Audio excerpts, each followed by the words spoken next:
today's lecture we will begin discussing dynamics of multi-degree freedom systems under random excitations. So, we will start with discussion on discrete multi-degree freedom systems which have finite degrees of freedom and they are typically governed by a set of ordinary differential equations. So, in today's lecture we will go through some preliminaries. We will consider dynamics of multi-degree freedom systems under deterministic excitations and quickly review the nature of equations of motion and the input output relation in time domain, input output relation in frequency domain and the question of force vibration analysis using modal expansion. This would be the launching pad for discussing input output relation for systems with random excitations. We will begin by discussing the dynamics of a rigid bar. This is a rigid bar, it is not a point mass. It is supported at two ends by springs K1 and K2 and the point O2 is the center of gravity and O1 we define it as elastic center. O1 is defined such that K1 into L1 is K2 into L2, that is how O1 is determined. O2 is the center of gravity with respect to the mass of the system. This system has 2 degrees of freedom, it can translate and it can rotate. Now, we will try to set up the equations of motion for this system and see what are the basic issues in doing that and what will be the generic nature of equation of motion.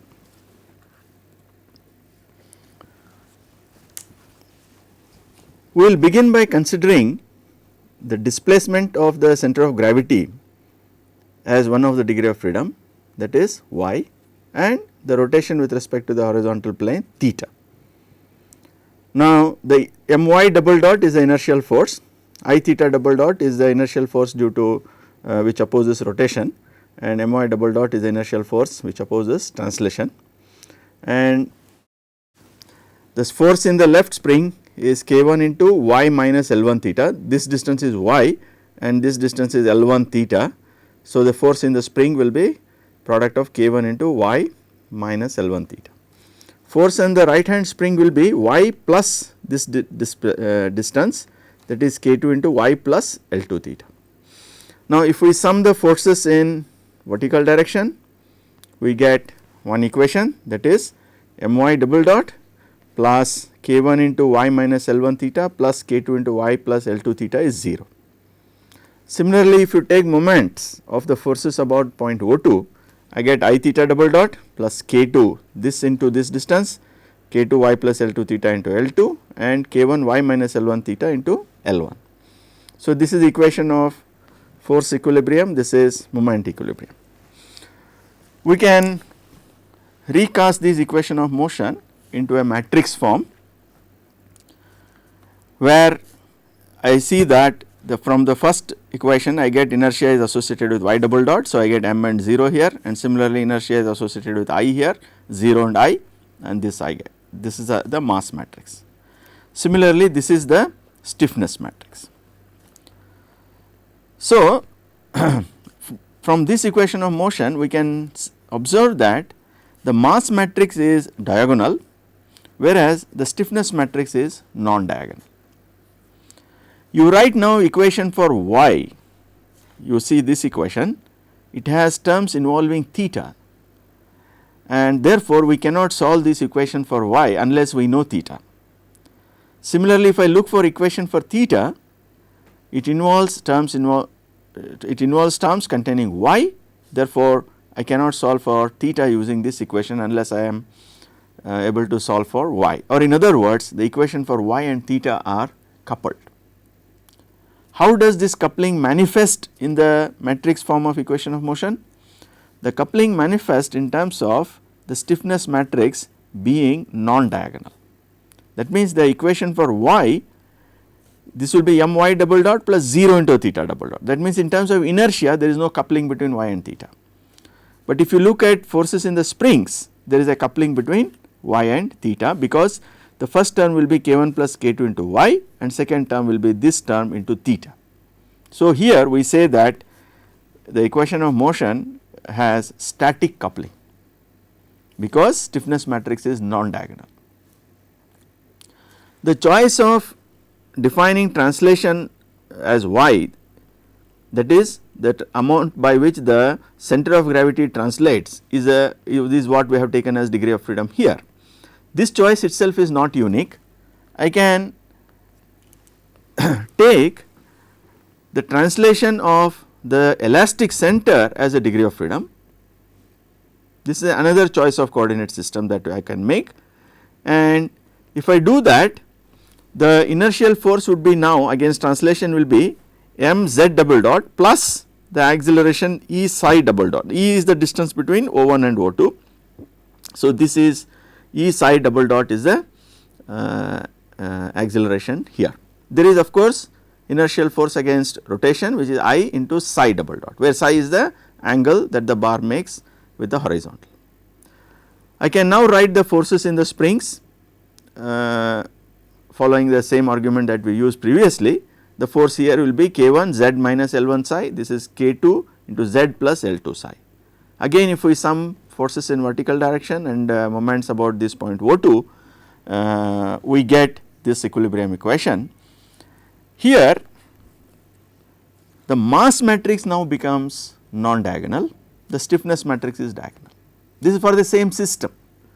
The difference is now arising essentially because I am selecting a different coordinate system.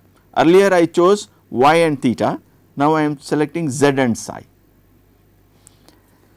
Now therefore, in this coordinate system the coupling between z and psi coordinate is through inertial terms and not through the stiffness terms. So, we say that this equation of motion has inertial coupling. Now, I can make yet another choice where instead of measuring translation at center of gravity or elastic center, I will simply measure the translation at the free edge, say left hand edge. I call this as x and this rotation as phi. If I do that and write the equations again following the same logic, I get now an equation of motion in which both mass and stiffness matrices are non-diagonal. Here the coupling is through both inertia and stiffness terms. So, here we say that in this form of equation of motion there exists static and inertial coupling. Based on this we can make some observations now that equations of motion for MDO of systems are generally coupled. In this system it is true in any case. Coupling between coordinates is manifest in the form of structural matrices being non-diagonal. Coupling is not an intrinsic property of a vibrating system, it is dependent on the choice of the coordinate system. This choice itself is arbitrary. So, we made three choices. In one of the choice mass matrix was diagonal, stiffness was non-diagonal. In the second choice mass was non-diagonal and stiffness was diagonal. In the third choice both m and k were non-diagonal, and all these equations are written for the same system, physically the same system. Thus, we can say that equations of motion are not unique, they depend on the choice of coordinate system. Now, the question would arise, what is the best choice that one can make on coordinate systems? So, the best choice of coordinate system is the one in which the coupling is absent. That means, all the structural matrices are diagonal matrices. If that happens, then the 2 degree freedom system that we are talking just now can be viewed as a set of 2 single degree freedom systems. So, we can solve them in a straightforward manner using the theory that we have already learnt. Now, if such coordinate systems can be found, it simplifies our solution strategy substantially. In fact, the coordinates in which the structural matrices are diagonal are called natural coordinates for the system. Determination of these coordinates for a given system constitutes a major theme in structural dynamic analysis. Here, theory of ordinary differential equations and linear algebra are going to help us. So, we will see how that happens shortly. Before we do that, we can see consider a few more examples and see the general structure of equation of motion for multi-degree freedom systems. In this case, we have a building frame under support displacement. It is like a 3-story planar frame under earthquake like support motion. Both supports are receiving same input u of t, and if we assume that slabs are infinitely rigid in their own plane and columns are light in mass in comparison with the mass of the slab, the mass of the columns can be ignored, then we can approximate this 3-story frame by a 3-degree freedom system as depicted here. This M1 is mass of this slab, this M2 is mass of this slab, and M3 is mass of this slab. We could include in M1 a part of mass of these columns which can participate in vibration. That is a refinement of the model. This K1 is the stiffness of the columns in the first floor. So, if we assume that this is fixed and is undergoing a support displacement here, the force required to produce unit displacement here would be, for instance, K1 would be 2 into 12 EI by L cube. 2 because there are 2 columns, and 12 EI by L cube is the force that you should apply to produce unit deformation at the slab level here. Now, this u of t, which is a support displacement, appears here.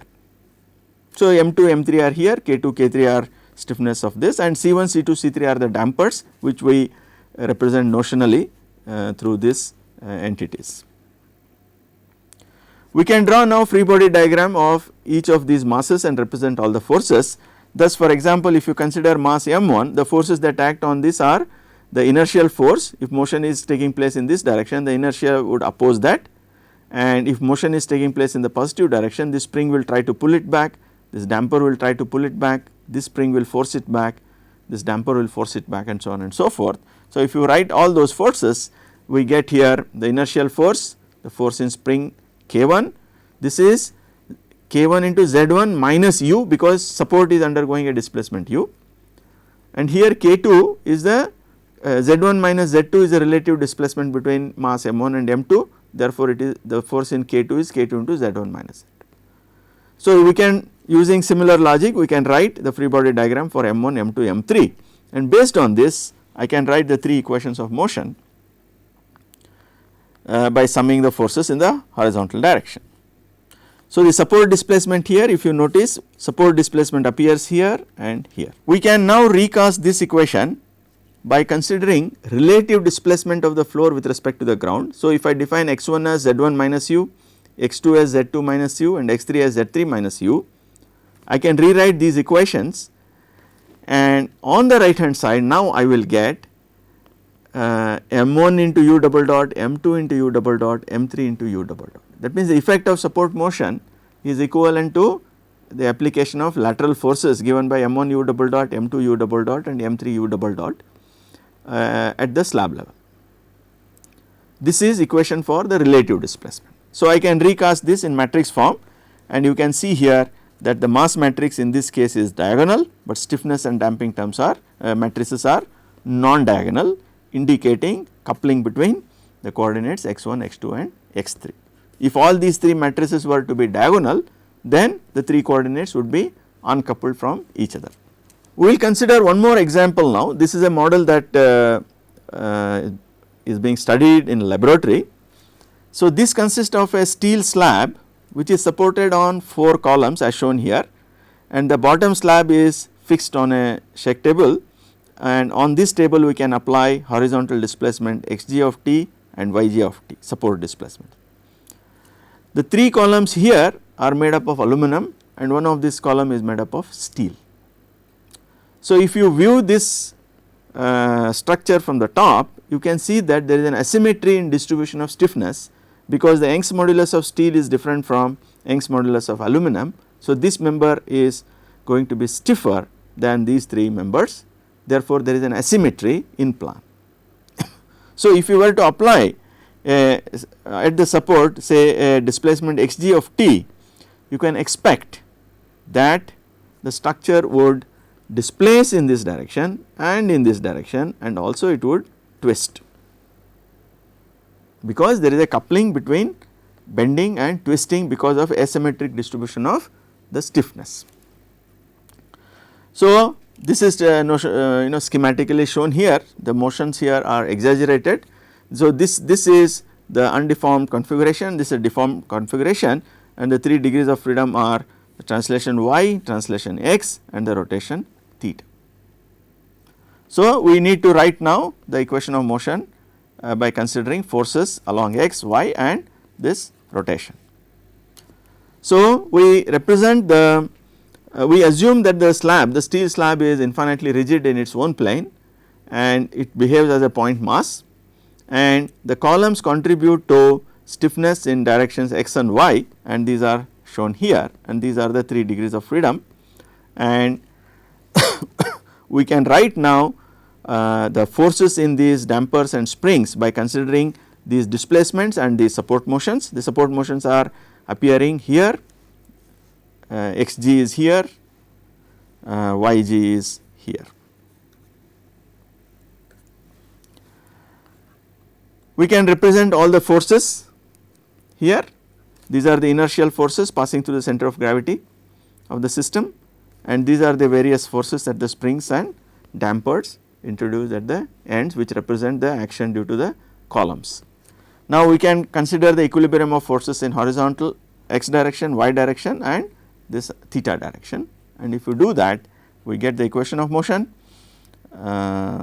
which is fairly complicated looking equation, but the summary is that this equation of motion can be written in the matrix form mu double dot plus u dot plus ku equal to f of t, where the matrices matrix M is diagonal because we have selected the reference point to pass through the center of gravity, but C and K are non-diagonal.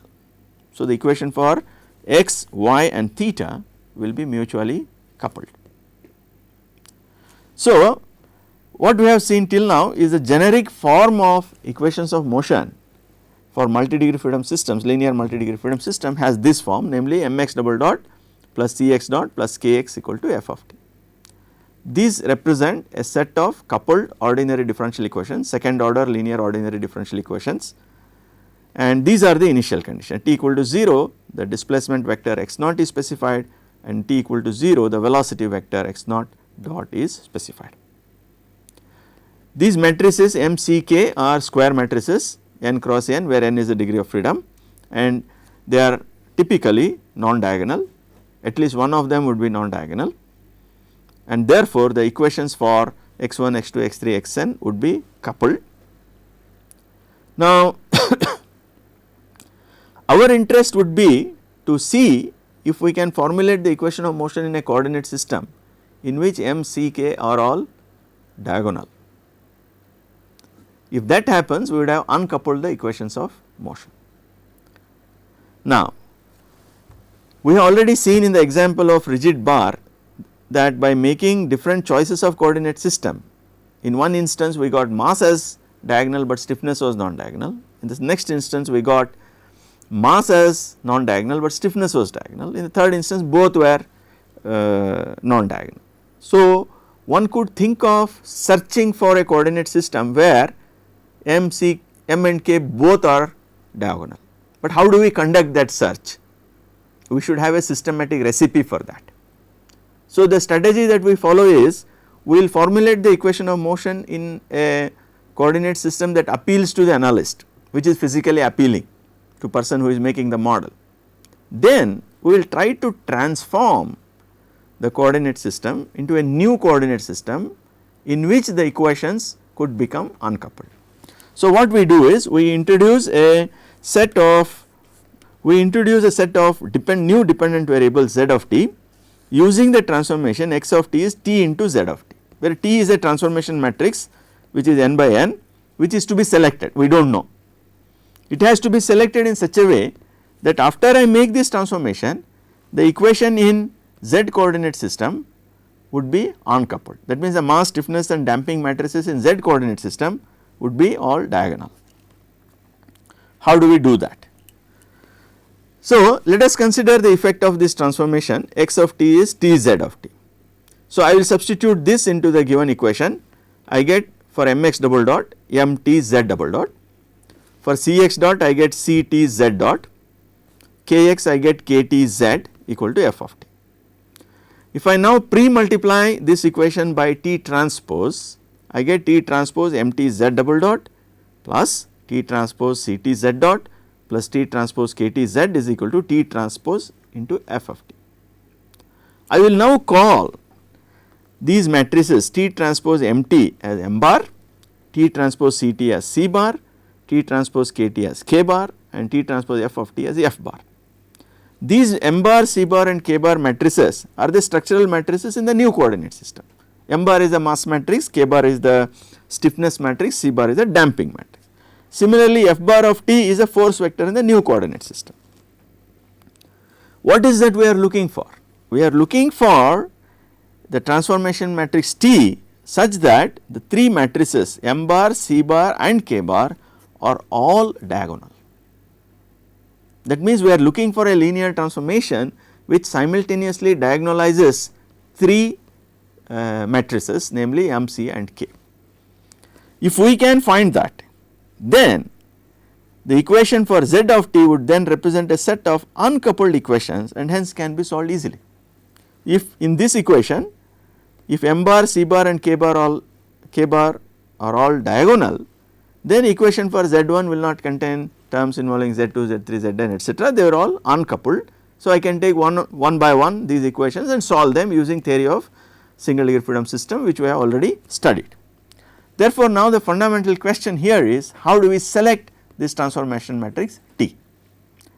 To answer that question, we start by considering a seemingly unrelated problem of undamped free vibration analysis, that is mx double dot plus kx equal to 0.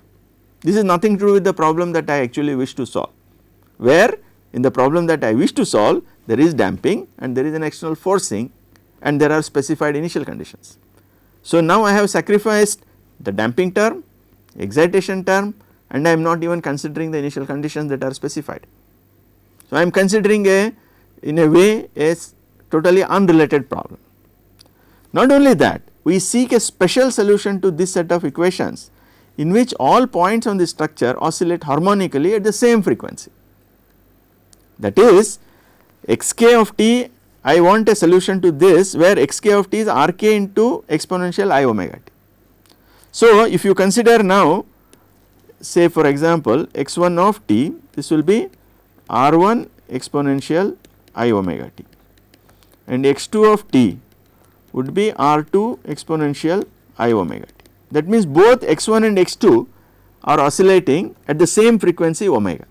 So, if I were to divide that, the ratio of these displacement would simply be r1 divided by r2, which is not a function of time. So, the solution I am looking for is that all points on the structure vibrate harmonically at the same frequency, and if you take ratio of displacements of any two coordinates or any two displacement, that ratio would be independent of time. That means we are looking for synchronous harmonic motions. Why are we looking for that? That is not what we are intending to, I mean that is not our original problem anyway, but there is a profound reason why we are looking for that. So, let us see that.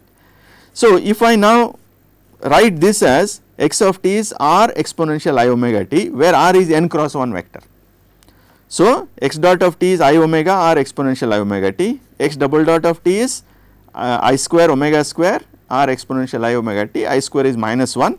So, I can substitute this into the Gaussian equation and I get this equation. Now, exponential I omega t cannot be 0, therefore, I get this equation minus omega square rm plus kr equal to 0 or kr equal to omega square mr. Now, what are unknowns here? Omega is unknown, r is unknown. So, we need to find now a solution for this equation which consists of determining omega and r. You can quickly see that if r equal to 0, that immediately satisfies this equation, but r equal to 0 is a trivial solution in which we are not interested. So, the question we ask is are there any specific values of omega for which r is not equal to 0 is also a solution. R equal to 0 is a solution for any value of omega, but are there any values of omega for which r not equal to 0 is also a solution, or in other words we are looking at an algebraic eigenvalue problem. Here we should notice that this matrices K and M are symmetric, K is equal to K transpose and M is M transpose, and K is positive semi definite and M is positive definite. K is derived from the potential energy of the system. So, the energy can be 0 because we permit rigid body motions, therefore, K becomes we allow for K becoming semi definite, whereas kinetic energy is strictly positive and mass matrix originates from kinetic energy, therefore, M is positive definite. As a consequence of this, the eigen solution, that means omega comma r would be real valued, and not only that, the eigenvalues omega square would be non-negative. So, how do we solve this? We can recast this as Kr minus equal to omega square Mr as K minus omega square M into r equal to 0. If we assume that inverse of this matrix K minus omega square M exists, then I can pre-multiply this by this K minus omega square M inverse, and I get immediately in solution that r must be equal to 0. That means, if K minus omega square M inverse exists, then r equal to 0 is the solution. This is a trivial solution in which we are not interested. So, the condition for non-trivial solution, that means r not equal to 0 being a solution, is that the inverse of this matrix K minus omega squared M must not exist. That would happen when that matrix is singular or the determinant of that is 0. This gives an equation for omega which are unknown, omega square which are unknown, and this is called characteristic equation, and the associated omega squares are known as characteristic values.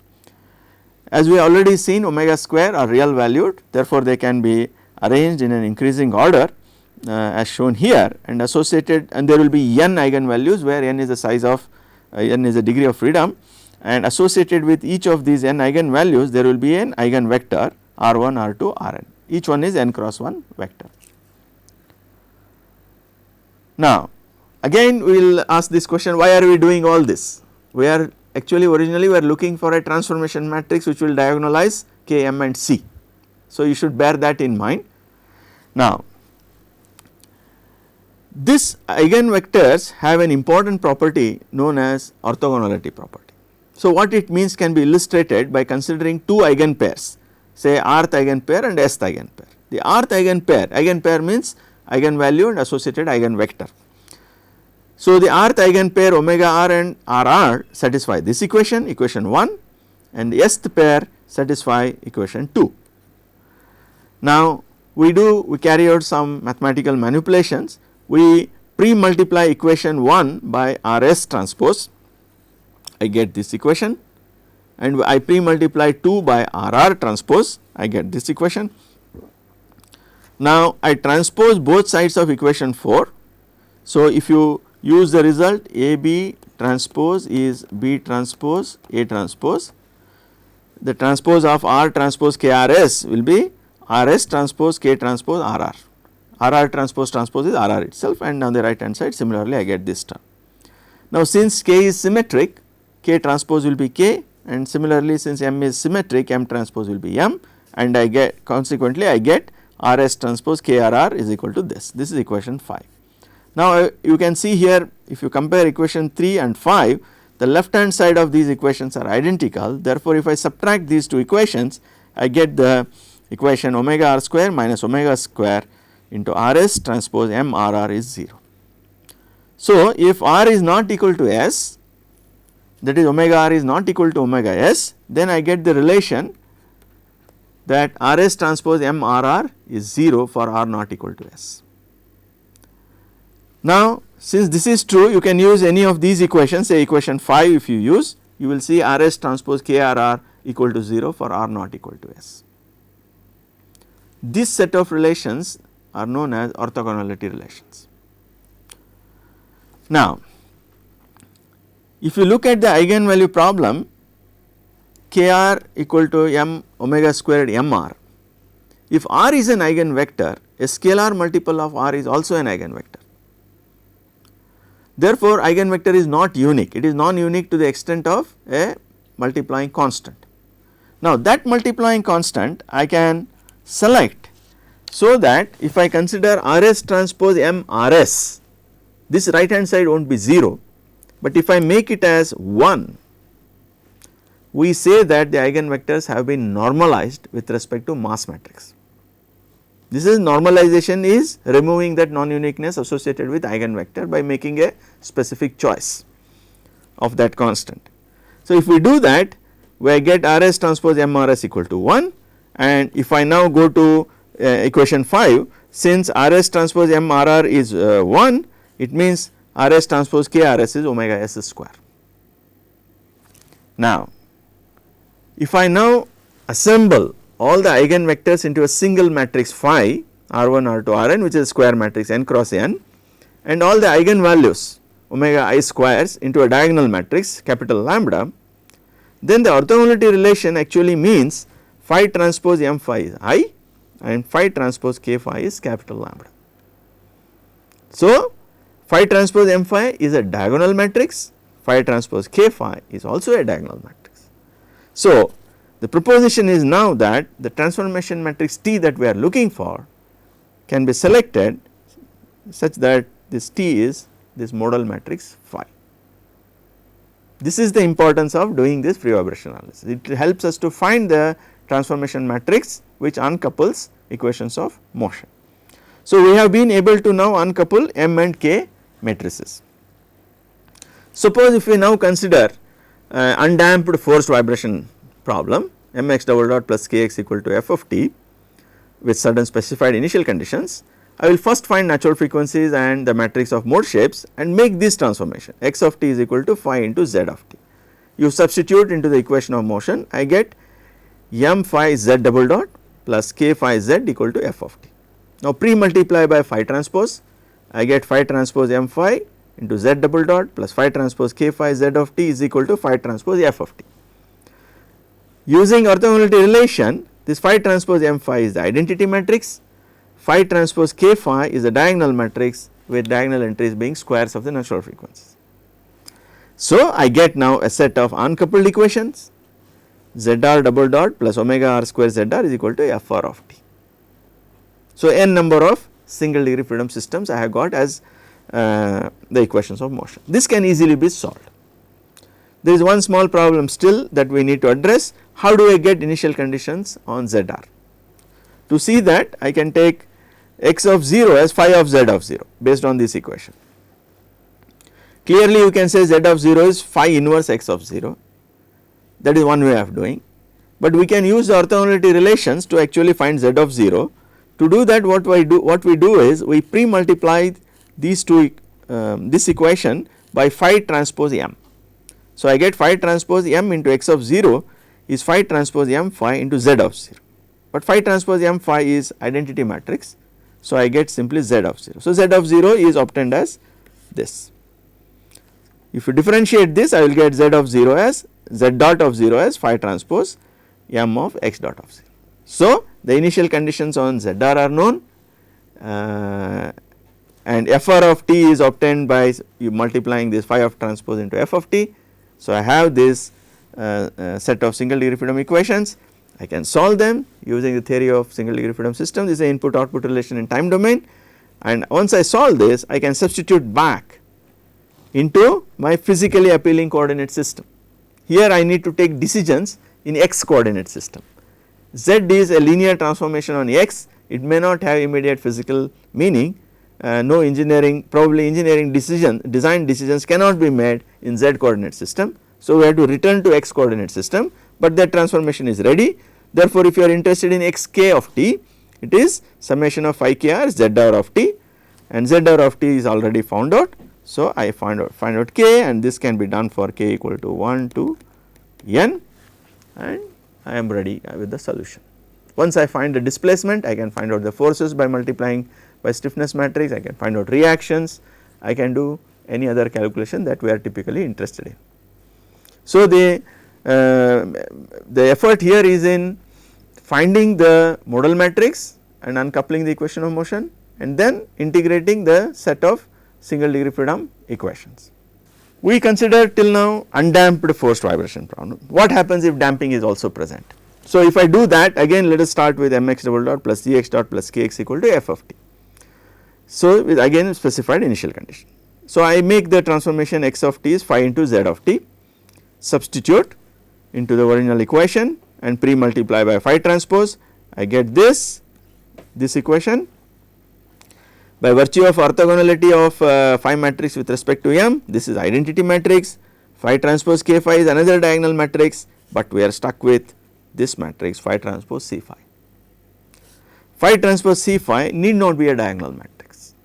There is no theorem which ensures that phi transpose C phi is diagonal for any choice of C. This is clear because while finding this phi we did not take into account C matrix.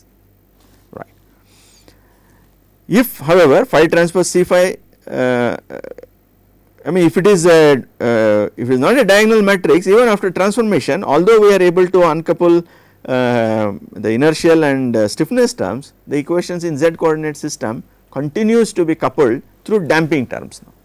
So, all our effort involved in implementing this transformation would not pay any dividend. But what we do is we assume that C matrix is such that phi transpose C phi is a diagonal matrix.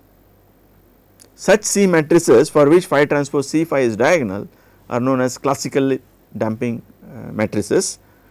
Many of the engineering applications it is assumed that C matrix is classical. One of the example of a classical C matrix is the so called Rayleigh's proportional damping matrix, where C is taken to be a linear combination of mass and stiffness matrices. So, if C is such that it is alpha m plus beta k, then if you were to look at phi transpose C phi, you will get alpha into phi transpose m phi plus beta into phi transpose k phi, and this is diagonal and this is diagonal, therefore, phi transpose C phi also would become diagonal. Now, we can explore this a bit further. If C is alpha I plus beta into diagonal of omega I square, then Cn will be alpha plus beta omega n square, and if I write Cn as 2 eta n omega n into Mn, Mn is 1 in this case, I can solve for eta n and I get this equation alpha by 2 omega n plus beta by beta omega n into 2. So, how does damping vary with respect to omega n? We can plot that on a log scale. If you plot, if C matrix is proportional to only stiffness term, I get this red line. If it is proportional to only mass matrix, I get this green line. If it is proportional to both mass and stiffness matrix, I get this black line. So, according to Rayleigh's damping model, the damping varies as a function of frequency in certain prescribed manners that we have to take that into account. In any case, we have been able to now diagonalize the C matrix also. If I restrict now C to only classical damping matrices, I get phi transpose C phi also diagonal. Therefore, this set of equations can be written as a set of second order ordinary differential equations which are mutually coupled. So, this again can be solved using the theory that we have already picked up. This is the complementary function, this is a particular integral in terms of the Duhamel integral. So, this again completes the response analysis using normal modes even for a damped system. Once I find ZR of t, I can get again xk of t, any kth coordinate by returning to this transformation, and that is given here. So, I am able to now find xk of t for all values of k. Okay. Now, let us consider a couple of numerical examples. These examples are fashioned after certain laboratory models and they are not real engineering structures. This is a model in which there are 3 slabs. The dimensions are shown here in mm, and columns are made up of rectangular flats and slabs are rectangular plates. If I assume planar motion along x axis, I can make a simple model consisting of 3 masses, point masses, and subjected to horizontal displacement, support motions. This can be applied on a shake table typically in a laboratory, and the degrees of freedom that I select are Z1, Z2, Z3, which are the horizontal displacement of these 3 slabs. K1, K2, K3 are the stiffness at individual floor levels. For example, K1 is made up of contribution to stiffness from this column, this column, this column, and the column that is hidden there.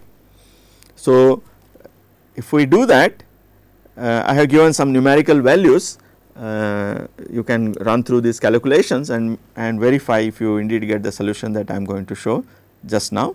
So, the details of column cross section and the material that is the column and plates are made up of, etc., are provided here. If we do that, I get the mass matrix,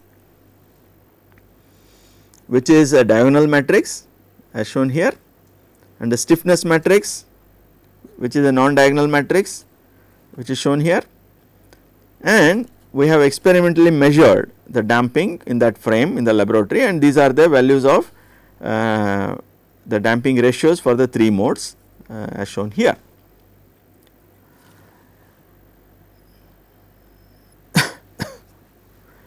If we now perform the eigenvalue analysis and obtain the eigenvectors and the natural frequencies, we can display the eigenvectors pictorially as shown here. This is so called the first mode shape. Here, if for example, if this is the first eigenvector, this quantity 0.2464 represents the displacement of the first slab, the second slab, third slab. All of them have same sign, that means all of them are in phase. So, you see here this cyan color is the undeformed geometry and red is the deformed geometry. So, all the 3 slabs have moved in phase in this direction. This is the first mode shape. So, these numbers 0.2464 appear here, 0.44 appears here, and 0.5451 appear here. The second mode is in this column. So, here you can see that the first 2 masses are in phase, whereas the third one is out of phase. That means, if when the frame is vibrating in its second mode, the first 2 masses are in phase, the other one is out of phase. Therefore, the phase difference between the third and the first 2 masses is pi, whereas the phase difference between these two will be 0. For the third mode, this is the eigenvector. So, we see that M1 and M2 are out of phase, M2 and M3 are out of phase. So, we get this kind of displacement pattern, and this we call as mode shape. So, associated with each mode shape, there are natural frequencies. The first natural frequency is about 17.9 radian per second, second one is about 49.7 radian per second, and this is 71.1 radian per second. So, these are the normal modes. So, this is the matrix which will uncouple the equation of motion. This is a transformation matrix that we have to use, and the elements of this transformation matrix are displayed graphically in this, and they are known as mode shapes. We can check if the orthogonality properties are satisfied or not. So, if you compute phi transpose M phi, we get the identity matrix as we were expecting, and if you check phi transpose K phi, I get this matrix, and if you compare this is nothing but omega 1 square, this is omega 2 square, and this is omega 3 square. That can be verified. Similarly, we can consider the second example where This steel slab is supported on 3 aluminum and 1 steel column. This as I mentioned already, this is asymmetric in plan. Again, the properties of different columns and slabs are tabulated here. The masses, the mass density and the Young's modulus, Poisson's ratio, all these details are provided here. This would enable you to make the models for stiffness and mass matrices, and the geometry of the structure is specified, based on which you can first locate the center of gravity, that is the mass center, and then compute the mass matrix. This is the mass matrix we get, and for computing stiffness matrix we need certain details of computation of those K1, K2, K3 and K8. If we do that, this is what we get as stiffness matrix, and in the experiment we have determined the damping values to be 0.02, 0.02 and 0.01 for the 3 modes. So, the 3 mode shapes which are obtained by carrying out eigenvalue analysis on these M and K matrices are shown here. This is the first eigenvector, this is the second eigenvector and this is the third eigenvector, and these 3 are the natural frequencies. You can see here that the first and the second natural frequencies are closely spaced and third one is quite removed. From the first mode shape, if you carefully see this, again here the red line is a deformed geometry and the cyan line is undeformed geometry. When the structure is vibrating in its first mode, all the 3 degrees of freedom, namely x, y and theta, are all coupled. There is nothing like a pure translation mode here or a pure torsional mode. The translation and torsion modes are coupled. Similarly, in second mode we see that the 2 translations are coupled, but they are uncoupled from rotation for this particular example. In the third mode you can see that it is predominantly a twisting mode. If you see here, the amplitude of translation in x direction is 0.03, this is 0.06, but there is substantial rotation. So, it is a mode shape that is dominated by torsion or the rotation, and that induces torsion in these columns, leading to shear stresses and so on and so forth. And the this kind of structures are quite important from a practical point of view. When we consider earthquake response of structures, one of the major sources of complexity in earthquake response analysis of real structures is the torsional behavior of building frames due to asymmetry in plan. So, this example illustrates that, and we can see here the bending and torsional modes in this particular example are mutually coupled. Here again we can make the checks on orthogonality by computing phi transpose m phi and phi transpose k phi.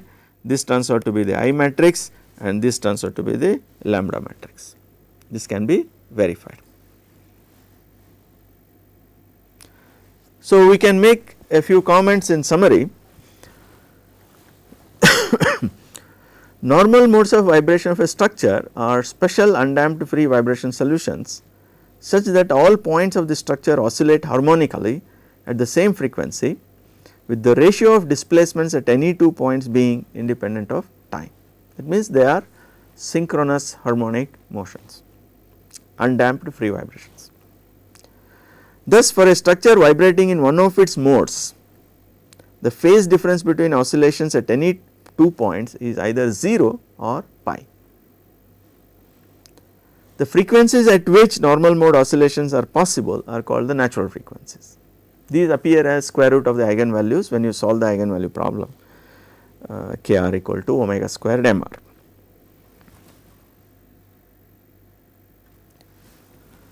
This modal matrix, that is the matrix of eigenvectors, is orthogonal with respect to mass and stiffness matrices.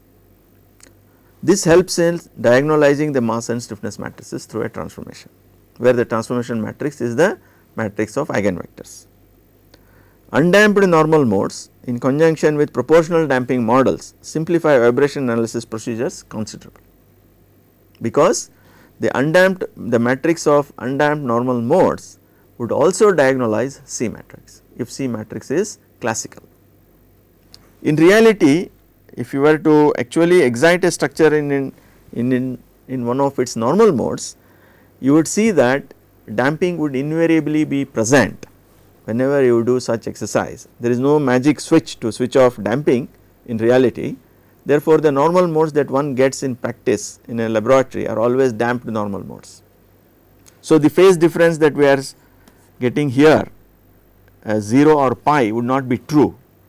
They will be the departure of this phase from 0 or pi indicates how serious is the effect of damping on normal modes. If it is of the order of plus minus 5 degrees, you can ignore the effect of damping on normal modes, otherwise you need to consider the effect of damping in evaluating normal mode. We will now move on to another topic, how to characterize input output relation for multi-degree freedom systems in frequency domain.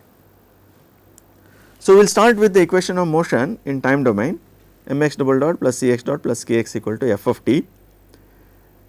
If you recall, the definition of Fourier transform pair for a function x of t is through this pair of integrals, and now this x is of course a vector, although in this equation I use the same notation x, this is scalar here, x here is a vector. Now, if I now take Fourier transform on both sides of this equation, I get m into, for x double dot I will write its Fourier transform, this is minus infinity to infinity omega square x of omega exponential I omega t d omega.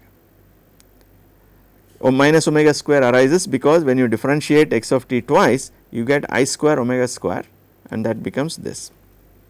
The second term is cx dot, that is I omega into x of omega, you have to differentiate this once, you get this. Third one is this k into x of omega exponential I omega t d omega, this is equal to this. This is the Fourier transform of the excitation process. Now, if you reorganize these terms, I can bring in all the terms to one side and take the integral side outside. I get this equation, the term inside the braces is multiplied by exponential e I omega t d omega equal to 0. Since this has to be true for every, I mean this can be true if we select now x of omega, that means the term inside the brace is kept taken to be 0, I get x of omega as minus omega squared m plus I omega c plus k inverse f of omega. This quantity I denote it by h of omega, which is now a n by n matrix. H of omega is n by n matrix given by this expression. That is x of omega, which is the Fourier transform of x of t, which is a n cross 1 vector, is related to now n cross 1 vector of excitation signals through a n by n matrix h of omega, and this is known as matrix of complex frequency response functions. This is complex valued, it is not symmetric, it is not Hermitian. So, we need to take care of some of these complexities when we compute this. Now, for the example of a 3-story frame that I showed earlier, if I were to plot x of omega x1, x2, x3 using this frequency domain representation, on the x axis I have plotted frequency in hertz and the amplitude of the displacement at degree of freedom x1 is shown here, and this curve peaks at the 3 natural frequencies of the system, and it is characterized by minima at these 2 places and these peaks at these 2 places. Mind you, this is plotted on y axis is on log scale, and this is a plot of phase angle. So, phase undergoes rapid changes near the resonance. So, that we have already seen in single degree freedom system. So, this can be viewed as the manifestation of resonance in multi degree freedom systems, where the propensity for occurrence of resonance increases now because there are more natural frequencies. In a 3 degree freedom system there are 3 natural frequencies, therefore, there are 3 situations under which resonance can occur.